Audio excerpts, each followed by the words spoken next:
Sahano Bhavatu Sahano Bhunaktu Saha Viryam Karva Vahai Tejasvinavadhitumastu Ma Vidvisavahai. Om Shanti Shanti Shanti. May He protect us. May He sustain us. May we grow in strength together. May our study together be fruitful. And may we not hate one another. Oh, peace, peace, peace. So, good evening. And we have gotten into chapter 2 of the Katha Upanishad. In the first chapter, we had the story of Nachiketa, of how he got the 3 boons from Yama, the god of death. And the last boon he asked for was to know that some people say you exist after death, some people say you don't, and he wanted to know the truth about that. And as you remember, Yama at first said, well, this is a very difficult question that even the gods weren't sure about. He said, rather than this, ask for something else. And he offered him wealth and progeny and beautiful maidens and chariots and everything, all types of pleasures and enjoyments that you could want, but Nachiketa, he said, no, I only want the truth. I only want to know what the truth is. So then that was the first chapter, which basically set the stage for the beginning of the actual teaching. And so we started then on chapter 2. And the first thing that Yama said was that the good and the pleasant are 2 different things. They serve different purposes. Each is, however, a bondage, though not in the same sense.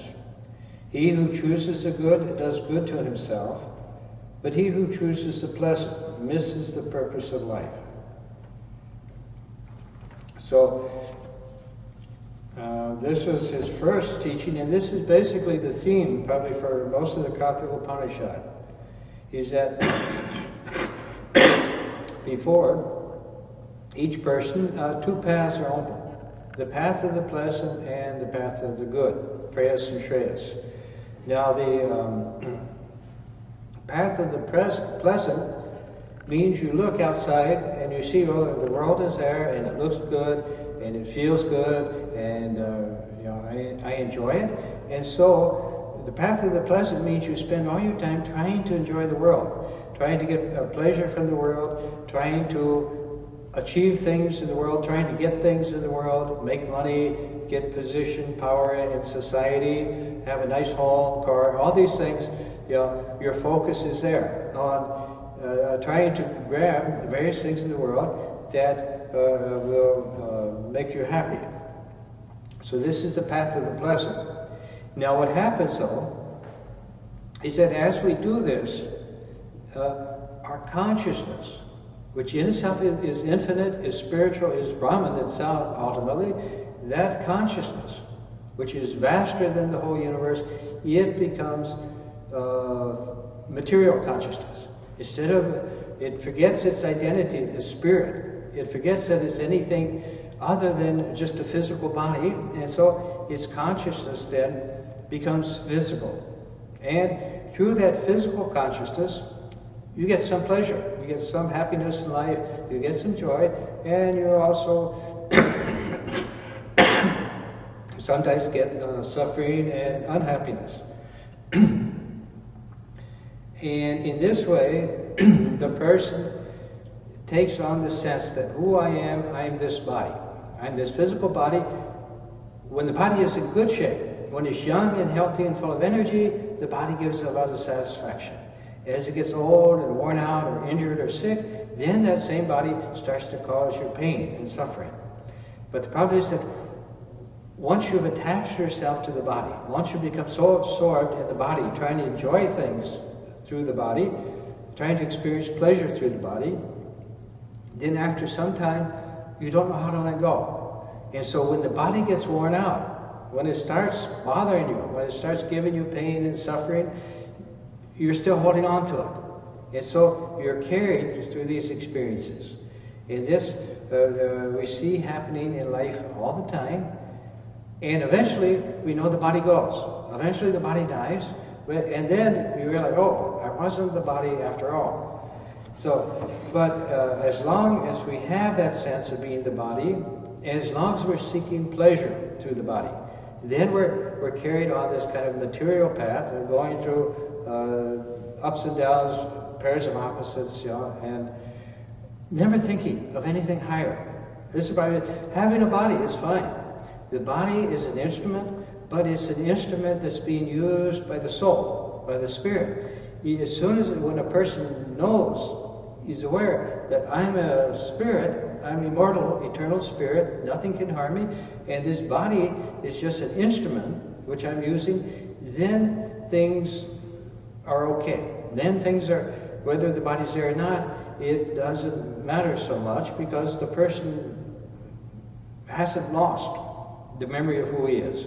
But normally, in seeking the pleasant, the souls tend to forget who they are, what their real nature is, and so they get totally absorbed in the path, the path of the pleasant, and because of that, they get lost, kind of wandering around in this world, always seeking some higher happiness, more money, this or that, and always then getting caught up in this whole process and being kind of forgetting the divinity that's within them.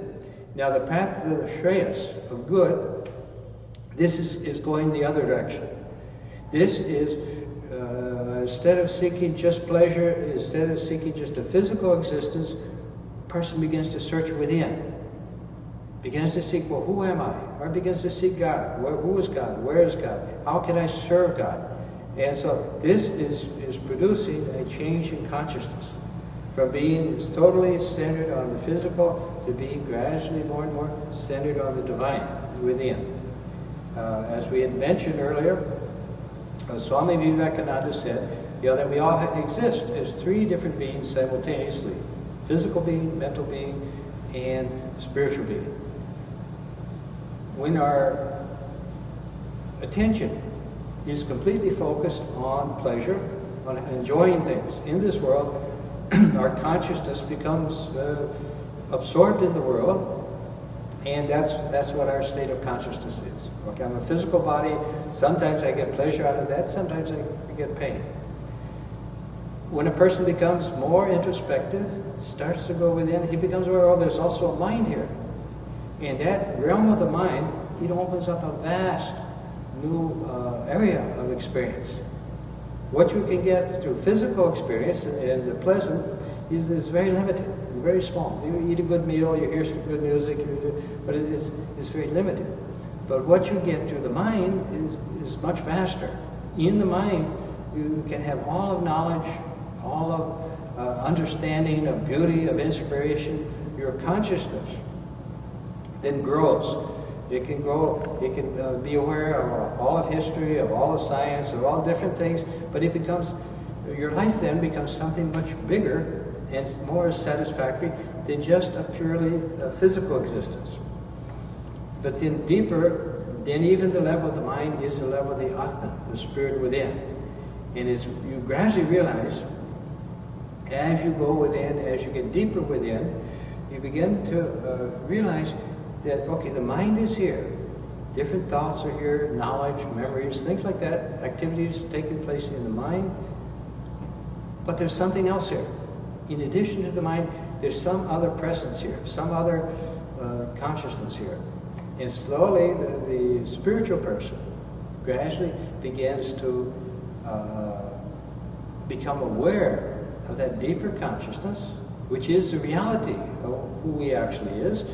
And he then begins to unfold the infinite divinity that's there within. You know, poet Robert Browning, he called it the imprisoned splendor.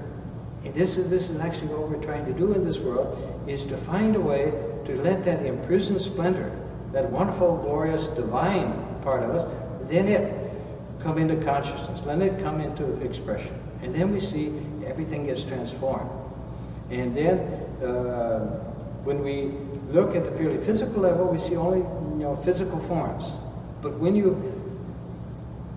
let that divine consciousness, that imprisoned splendor, when it starts to come into consciousness, then you begin to see everything being filled with that same divinity. So that what was matter before, what was just purely physical, very small thing, it gradually begins to grow and unfold, and you find an endless source of inspiration and joy and happiness inside. So this is the first teaching which Yama gave to Nachiketa, and I said this is probably the theme of the whole Katha Upanishad, is simply these two paths are there. The person who chooses prayas, the path of the pleasant, is choosing the path of limitation. He's getting more and more absorbed in the material universe, and less aware of the divine. Whereas the person who follows the path of Shreyas, the good, he's moving towards the divine.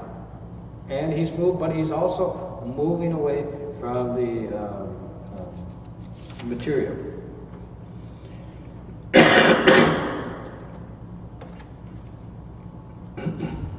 So then, in the second verse, Yama says that the good and the pleasant, they're both open to man. A wise person prefers the good after closely examining the two and weighing their merits and demerits. A short-sighted person, however, refrains from the pleasant, prefers the pleasant, for he is only concerned with increasing and preserving his physical comforts.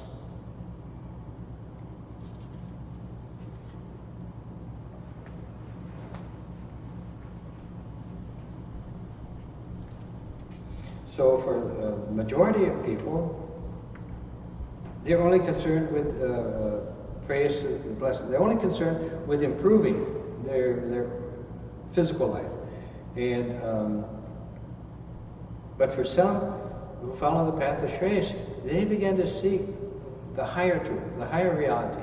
They realize that just being physical, just having a pleasant life, is not the goal.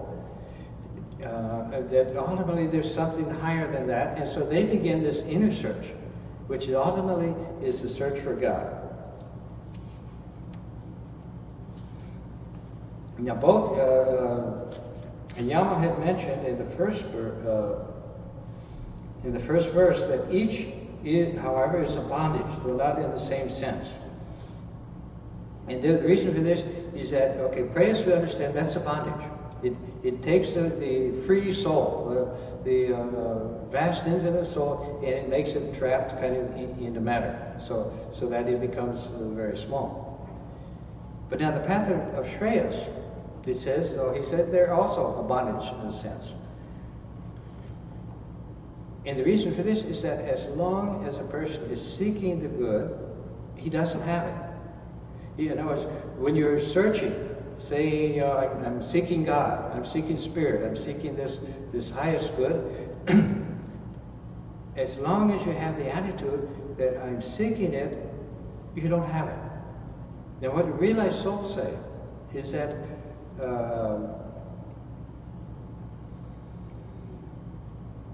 as long as the mind has this attitude, I don't have it, I'm trying to get it. Swami Varadananda, he was the Swami from South Africa. He stayed with us a couple of years. He used to say, most people pray to God, and they say, oh Lord, I'm an empty bucket, please fill me. And so like that we say, oh, I don't have it, I'm empty, I don't have anything, please fill my bucket. But the true knowledge, the realization comes when a person says, it is here. It's here right now, I have it. With that confidence, that sense of, yes, it's actually here, it's there, then the sense that I don't have it, I'm trying to find it, that mental kind of attitude leaves, and instead there's just an openness so that the divine consciousness can begin to kind of flow into your own consciousness, your own experience. So these two paths are there. The third verse then, Yama had said, oh Nachiketa, I have tempted you again and again, but you have rejected everything I offer. Near and dear ones did not tempt you, nor even pleasant things. You were intelligent enough to understand that all worldly things are useless. You rejected them outright. Most people, however, are steeped in worldly life because they find it pleasant.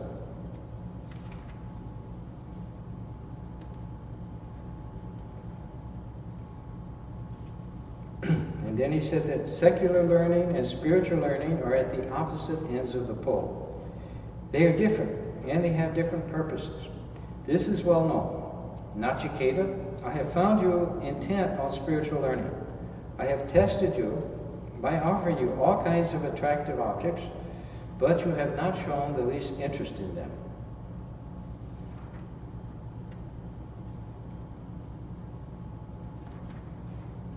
So in Hinduism, in Vedanta, they speak of Paravidya and Aparavidya.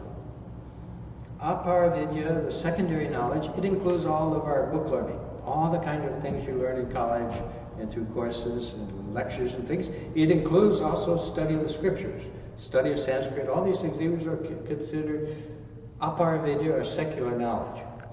Paravidya, our supreme knowledge, is the knowledge of Brahman, the consciousness of Brahman, and it is very much different from intellectual knowledge. In other words, you can study all the scriptures, you can master Sanskrit, you can master scriptures, you can have a very clear understanding, intellectual understanding of what God is. But that's not what they mean by Paravidya. Because your knowledge, your intellectual knowledge, is only its concepts, ideas in your mind. It's not the reality of Brahman, which comes only through direct experience.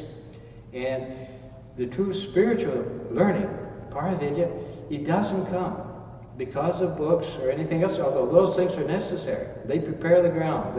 They kind of get you ready for it. But actual Paravidya, spiritual knowledge, it comes from within yourself. That there is an area within yourself, within your own inner consciousness, that knows the truth. Now, in the secular knowledge, at the mental, the intellectual level, we don't know the truth. So we reason about it. We try to figure things out. We try to understand how they work. We come to a conclusion. But that's all it is. It's an opinion. It's kind of a mental idea. And later somebody else, another scientist, will produce other data, and then suddenly we change. Okay, get a different viewpoint. But we don't know. We're just we have logical structures, we have scientific method, we have all various ways to proceed, which will give us a good kind of general idea of what the truth is, but it's not actually the truth. The real truth, the Paravidya, this is something that's there within your deeper consciousness, your true self. Your true self knows what it knows, and it knows it directly. It doesn't reason about it and try to figure it out and try to use logic or philosophy or anything to come to a conclusion. It knows. And so when you move towards your true self, towards your spiritual self, you're also moving towards true knowledge. And that true knowledge begins to come from within your own consciousness. Now there's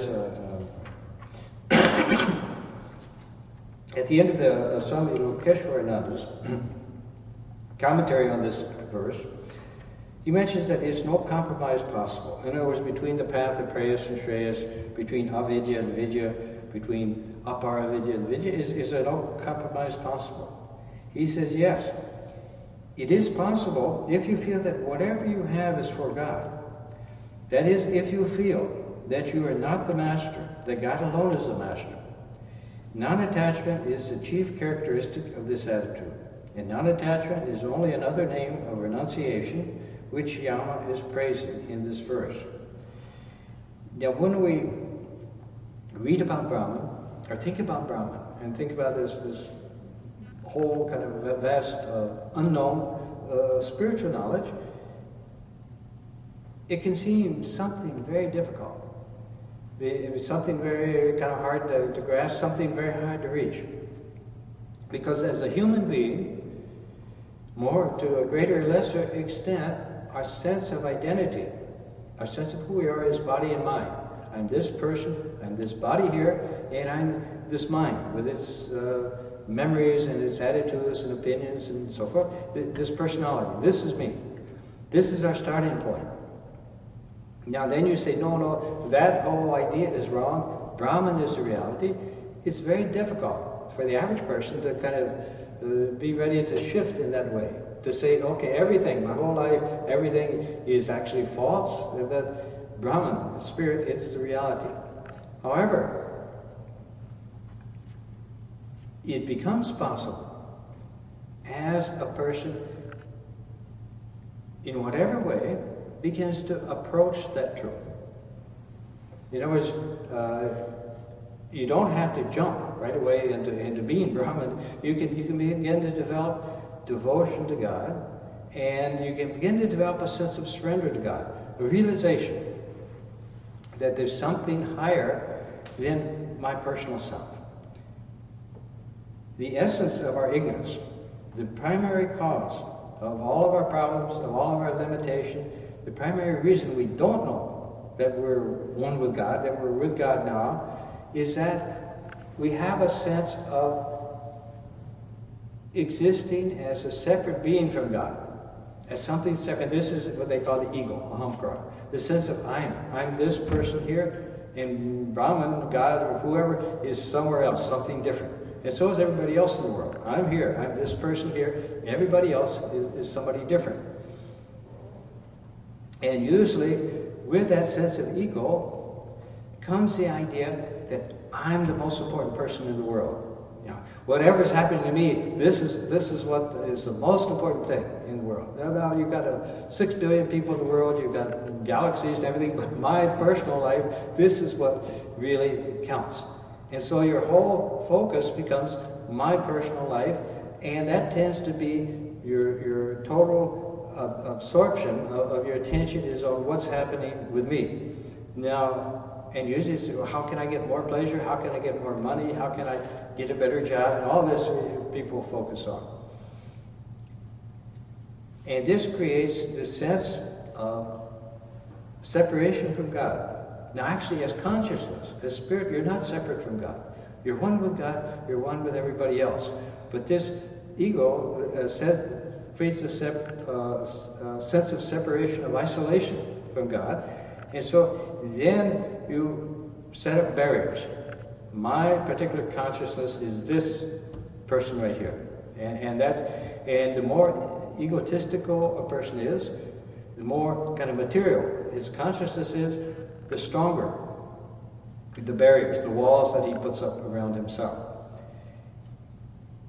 And mostly then, that truly kind of selfish person, he lives his life in terms of getting what I want for me. You know, that's the driving force kind of in his life. And it makes the ego, it makes the barriers, the walls around ourselves, it makes them thicker and thicker. Now, as a person, though, begins to shift his attention, as he begins to realize that I'm not the most important person. And usually, this is whole kind of human existence. We have our families, things like this. A person who's very self-centered, completely self-centered, suddenly when he has a family, he has children, other things, suddenly he's got to think about other people. And slowly then he's got friends, so he starts to think about them, be concerned about them. And slowly that sense of a very small, kind of isolated, cut off ego is slowly starting to kind of spread out a bit, change a bit. And so as a person kind of begins to change his attitude, then he's gradually beginning to kind of grow out of that very small, kind of very selfish, egoistic kind of view of things, and begin to become more open to the divine. So, Sri Krishna used to say that it's very hard, very difficult to get rid of this ego, to get rid of this sense of I'm this separate bit of consciousness here. And he said it's like in the pond, that you get scum on the surface of the pond. He said, you remove that scum, but pretty soon it'll all come back again. And so he said like that, sometimes you may glimpse this higher reality, this higher self. You may get a little glimpse in meditation or something, but then right away the ego and its old desires and tendencies tends to our routine thoughts, they all tend to come back in and cover it up again. So it's very hard to get rid of this ego. He said, so for most people, he said, what you do is you develop the ripe ego. Now the unripe ego is the ego that says, I am this person, I am so important, I run this company, I've got so much education, I'm so handsome, I'm all these, this is the unripe ego. That the sense of, okay, I'm really special, I'm the most important person. The ripe ego, he said, is the ego that says, okay, I'm the servant of God, I'm the child of God, I'm the instrument of God. And as you start to develop this attitude, then the barriers, the walls around your ego, they start to become kind of thinner, and as slowly begin to become less and less, so that your thinking, instead of everything being in terms of me and mine and what I want to get and what I want to do and focused on me personally, your consciousness starts to kind of expand. It becomes aware of other things beyond your personal self. And slowly you're preparing the way that for an actual contact with the divine. Now at first, people, when they get religion, or when they start on the spiritual path, they'll start, first of all, to become sattvic, become good people. Do good and be good. This is the first rule of religion. This is religion in practice. And so people, they'll start going to church, they'll start believing, yes, there is a God, they'll start trying to serve God. They'll start trying to say, just my own selfish interests. This isn't the goal. I want to begin to serve God, be His servant, and do His work. And so like the person starts to become good. But then as he develops, gradually the person then may eventually get into meditation, some kind of inner spiritual practice, or just begin to question that, okay, I'm religious, I believe in God, but who is God? How can I touch God? How can I actually know God? And so this starts to lead to an inner development where there begins to be eventually an actual experience of God. Usually when people begin meditating and practicing, at first they just start feeling better. A lot of the kind of negative things and all that go on in the mind, they start to calm down. The mind starts to feel more calm and peaceful and so forth. But as the person goes on, as he's seeking God within, gradually God begins to unfold within him. From the deeper levels of his consciousness, truth starts to kind of come forward. And so the truth that starts to then be revealed from within the person's own consciousness, own nature, is at whatever level he is, it's appropriate for him at that level. And he's coming ultimately from the divine presence within. Now this should not be confused with things that come out of our own mind. Because for a long time, what comes to us, even when we're meditating, even when we seem to be getting some intuitive guidance, but it's coming out of the mind, or out of the psychic level or something, but that can be very dangerous because it's still working out of your own mind, and there's all kinds of things buried in the subconscious and so forth that can come up sometimes. So you have to be very careful. And when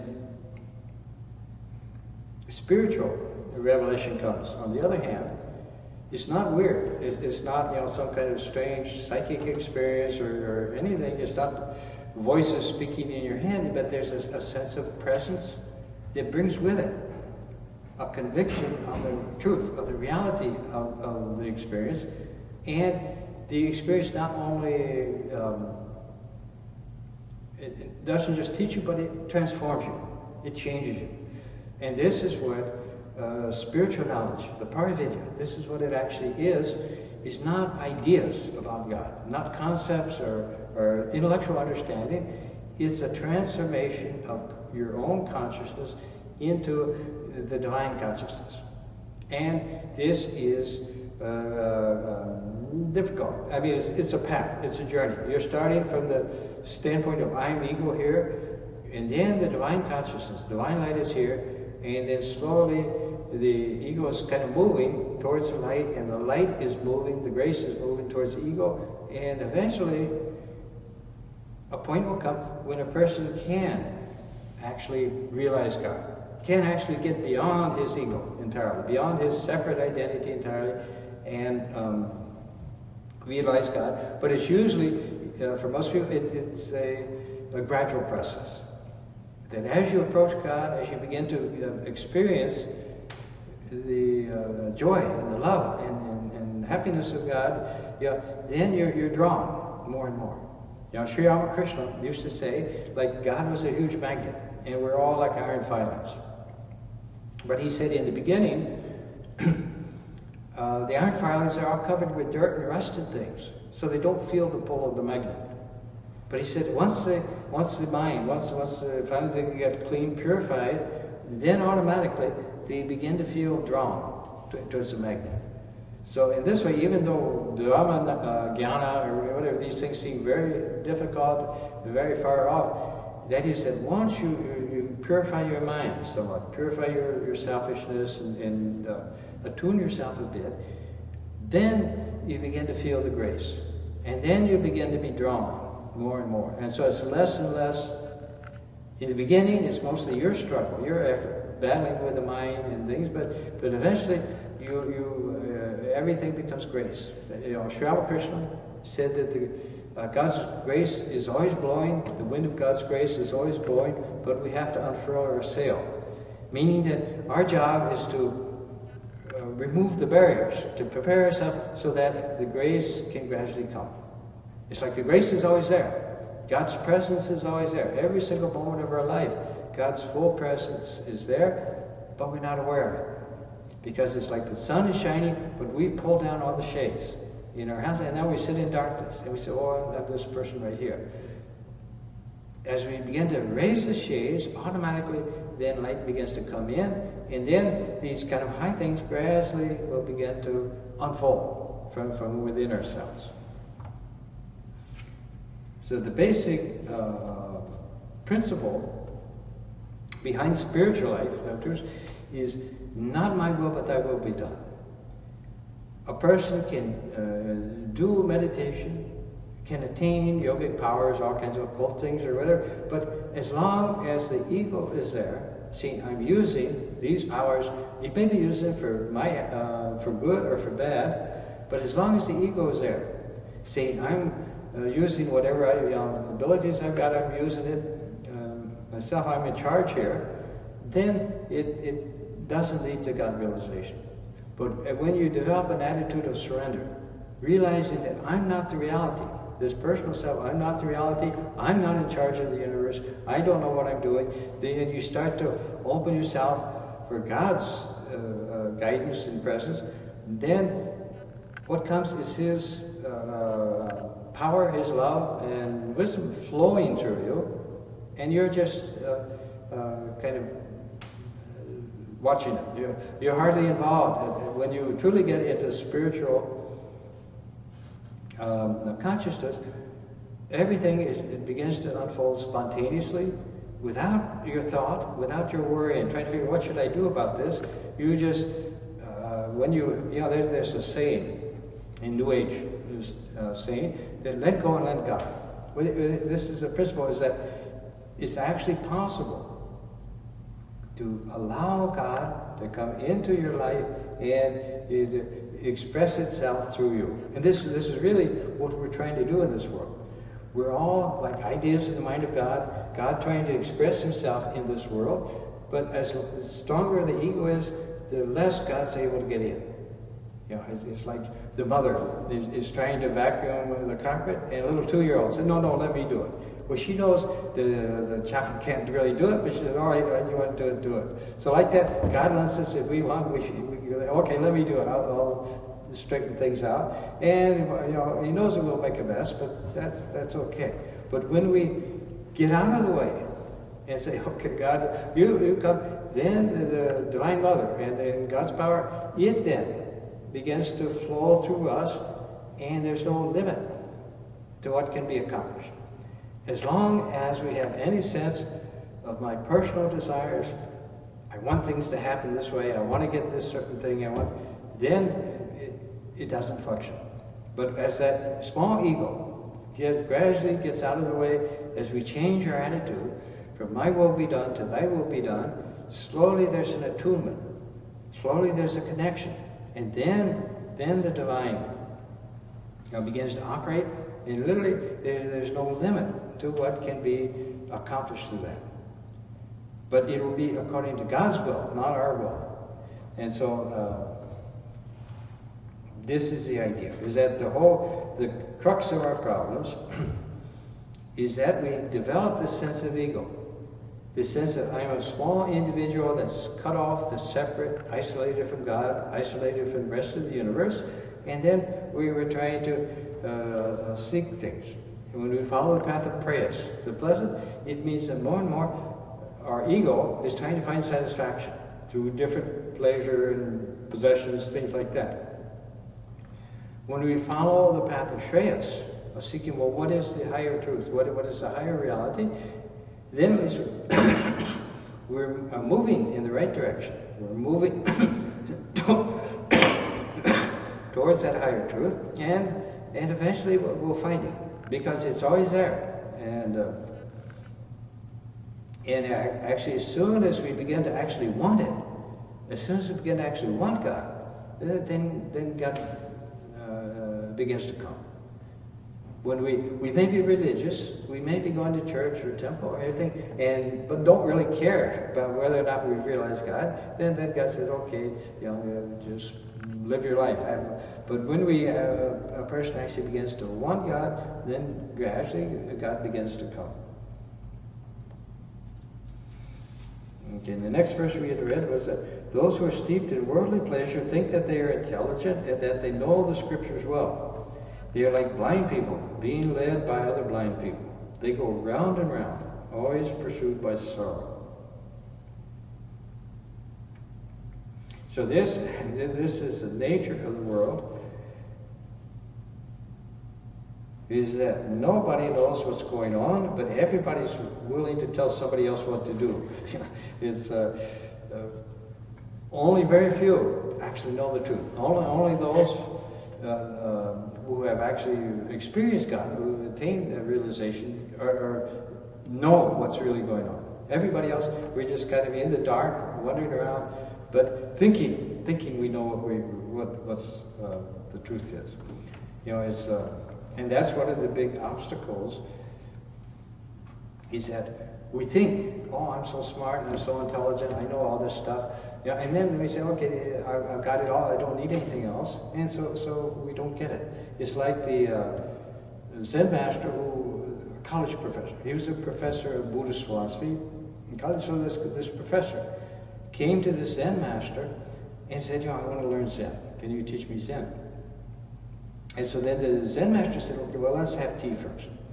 So then the Zen master, he gave him a teacup and began pouring in tea. And he just kept pouring and pouring, and pretty soon the tea came over the top and was pouring out over the table, And the professor, he said, well, what are you doing? Can't you see the cup's already full? You can't put any more tea in. And then the Zen master said, well, your mind is so full of your own knowledge, you don't have any room for anything else, for any Zen. So like that,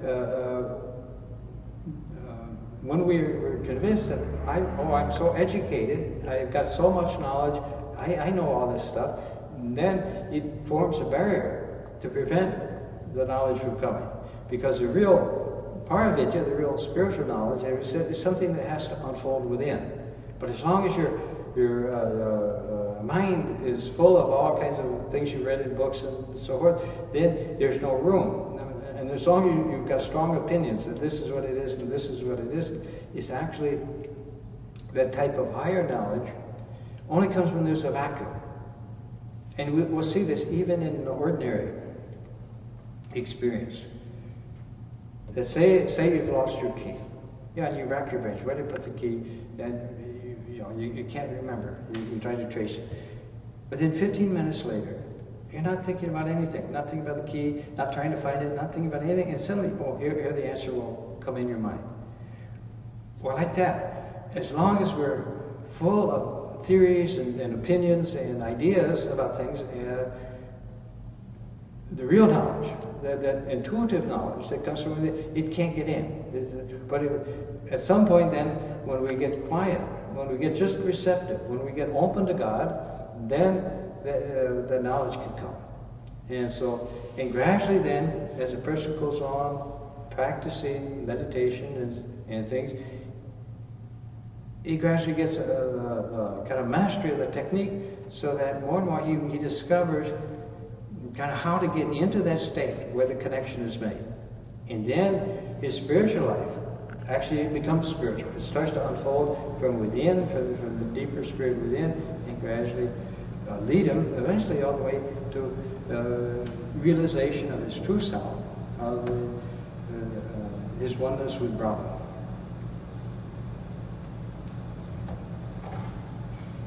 So in this world, though, we've got a lot of people who nobody knows what they're doing, but everybody's got an opinion.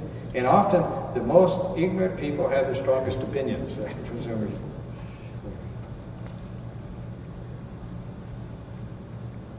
Then, there are worldly people too attached to their families.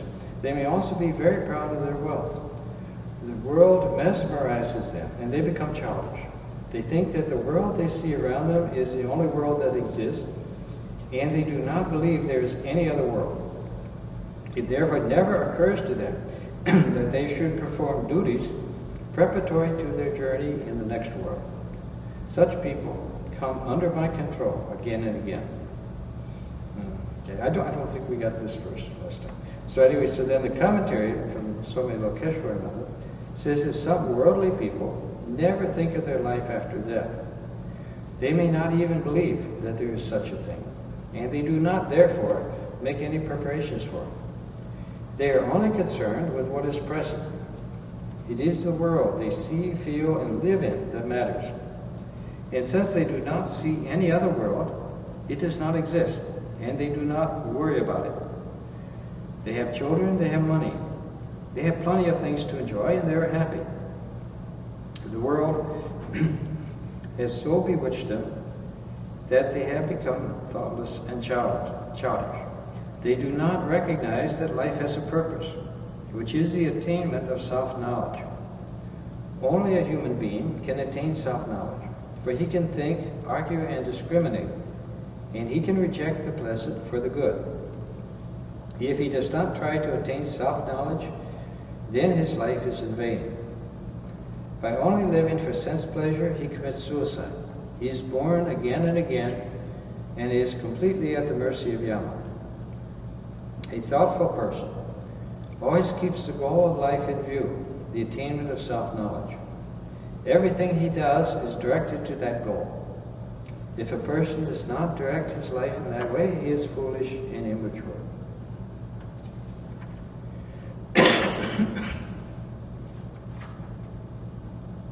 So for the truly worldly people, they simply had no idea that there can be any other existence other than this world.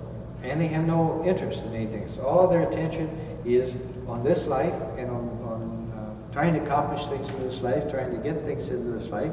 And they have no really thought or concern about what happens afterwards.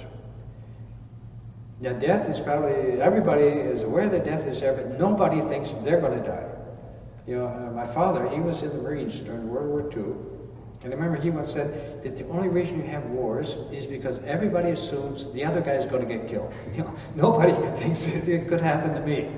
But yet we see that we know that it's ultimately unavoidable, but yet most of them, they're like the ostrich that sticks his head in the sand. They just ignore it. And they try to go on with their happiness. And even when life becomes very miserable, when they may be suffering terrible physical disease or some kind of mental suffering, or they're in prison, all kinds of terrible conditions, even then most people will hold on tight.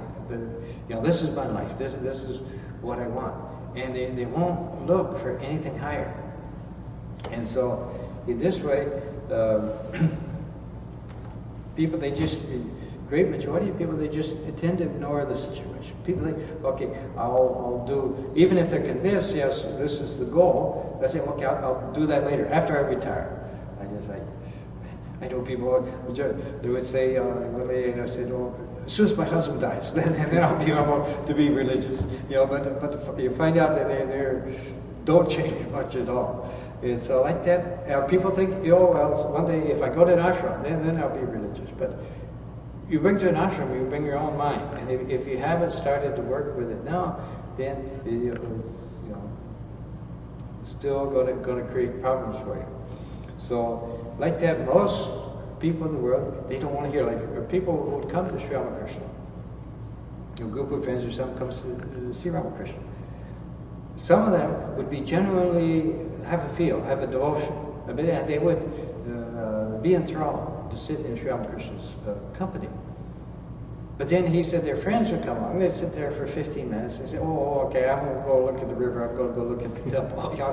And it's true that people really can't stand that much of kind of spiritual teaching until they're ready for it, until they've got a taste for it. In the same way, this expression, you can lead a horse to water, but you can't make it drink. You can't force religion on someone. This is the idea of conversion, and trying to make somebody say, oh, well, it's easy to get a person to say, okay, I believe in God, I accept this, but to actually transform themselves, you can't make a person do that. A person can come to all our classes, all our programs, and not improve at all. It depends on what the inner kind of desire is. And if the inner desire is there, then whether the person may say, oh, I'm an atheist, or I'm not religious. But for many people, that's because they are spiritual, and they don't find the spiritual in the churches, in the organized religions, so they kind of shun religion. But they may be extremely devoted inside. And so like that, it's according to the person's nature. But for the truly worldly person, they can't even imagine that there's a God or heaven or anything else. And even if they've been brought up in that tradition, in church and things, well, yeah, it's there, but it doesn't matter. It's not important. On the other hand, there are people in the world that do have this inner yearning, this inner desire for higher life, and they'll be drawn to it. And a person can actually reach a stage where no matter what his condition in life, he may have the most perfect life, the most perfect home, the most perfect job, the most perfect money, everything may be perfect, and still be miserable. Because he's missing, he's knowing that what he needs is spiritual. Swami Varadananda, he got his master's in Sanskrit and English from University of Nagpur in India. And he said how he had dinner with the head of the Sanskrit department. And so he, as a student, he went and had dinner with him one night. And the head of the department, he had a huge mansion full of servants, everything else. And the professor, though, he told him, he said, this house, I got this big house here, I got all these servants, everything. He said, my wife is just jumping with joy. She's dancing with joy. She's so happy. But me, I feel like I've swallowed a ball of molten iron. Even though he's got everything in terms of worldly success, worldly prosperity, he said, I feel like there's a hot ball of iron in my throat. And so like that, when a person has truly gotten the taste of the spiritual, then that yearning develops. And this usually comes because at some point, as we go on with our practice, our religious life, at some point we begin to experience something. And then we're drawn. You know, Sri Ramakrishna used to talk about some of the devotees, some of the regular devotees that would come to him. He said it was like the peacocks, where they would give the peacock opium at a certain time of day, and then the next day he would come back, same time. And it's like that. He says some people, they feel this spiritual attraction here, and so they're drawn. And some of the people, some of our devotees, don't come 5-6 hours. They'll drive here, attend the class, and go home. I mean, so there comes a point when your spiritual life is actually the most important part of your life. And then you're gradually getting out of the prayas, out of being absorbed in just material, and you're moving into the shreyas, into the good. And so, and other people, all their life is kind of centered around spiritual activities in one way or another. And even people who don't necessarily come to classes or things often, but the Vedanta is like at the core of their being. And then, so in that way, slowly people begin to make the shift from living in purely very limited physical consciousness to opening up to the infinite kind of reality that's there within each person. You know, Joel Goldsmith mentioned in the book how ordinary people, we're like chickens inside an egg. You look chickens inside the egg, always got this little dark egg, but then eventually something makes him start to peck at the egg. And then eventually he begins to break it open, and then he discovers this whole vast universe is there. Light is there. All kinds of wonderful things are there. And finally he gets out of the egg, and he sees, oh, this whole barnyard is here, and all kinds of experiences and things. What ordinarily we're living in the little tiny egg of our own mind, and thinking, okay, this is all there is. But as a person begins to break out of that egg, then you open up the whole universe. And so this is what we're ultimately trying to do.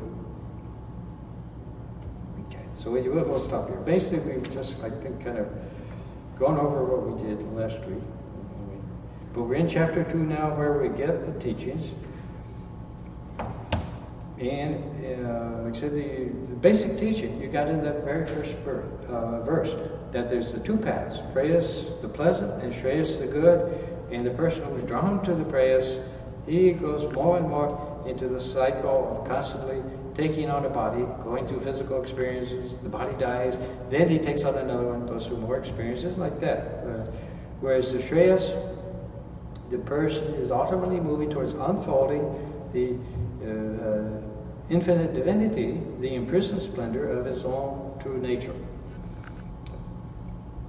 Okay, so Swami Varadananda, he's gone to Ganges. There's a retreat at Ganges this weekend with Swami Varadananda, so most people have gone up there.